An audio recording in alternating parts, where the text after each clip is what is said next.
পুরী ভ্রমণে এসে পমফ্রেট খাবো না তাই কখনো হয়? তো আজকে আমরা বাজার থেকে পমফ্রেট মাছ কিনে একটা রাঁধুনিকে দিয়ে রান্না করিয়ে এই যে 3 পিস হচ্ছে মাছের কাই করা হয়েছে, আর একটা ভাজা নিয়েছি, একটু ডাল আলাদা করে কিনেছি, ভাতটাও আলাদা করে কিনেছি, ভাতটা বেশ ঝুরঝুরেই আছে, আর একটা সবজি। তো আর একটা শশা নিয়েছি সাথে, আর দু টুকরো করে লেবু।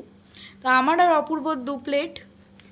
তাই আজকে দুপুরবেলাতে এই পমফ্রেট মাছ, ডাল আর ভাত আর ওই সবজি দিয়ে খাওয়া হবে। তো অপূর্ব খেয়ে বলো কেমন লাগছে। তাহলে একটু খেতে হবে আগে ভাজাটা। আচ্ছা, কাইটাই খাই। হ্যাঁ, একটু কাইটা টেস্ট করে দেখো কেমন রান্না করে দিয়েছে,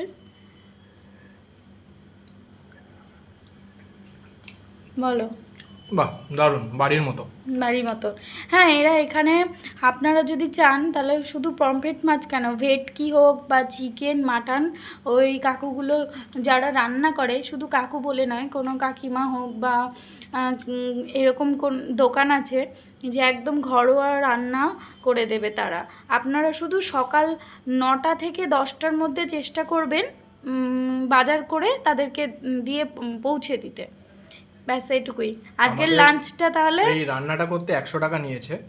হ্যাঁ। আর আমরা মোটামুটি ওই 4 পিস পমফ্রেট 400 গ্রাম মতো হয়েছে, 700 টাকা করে কেজি নিল। তো ওই 300 টাকা মতো পড়েছে সব মিলিয়ে।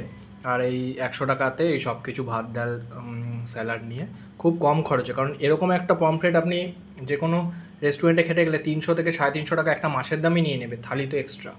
তো এটা একটা খুব ভালো আইডিয়া খাওয়ার জন্য, সস্তায়। আপনারা চাইলেও অবশ্যই ট্রাই করবেন পুরীতে এসে একবার এরকমভাবে রান্না করে খাওয়ার।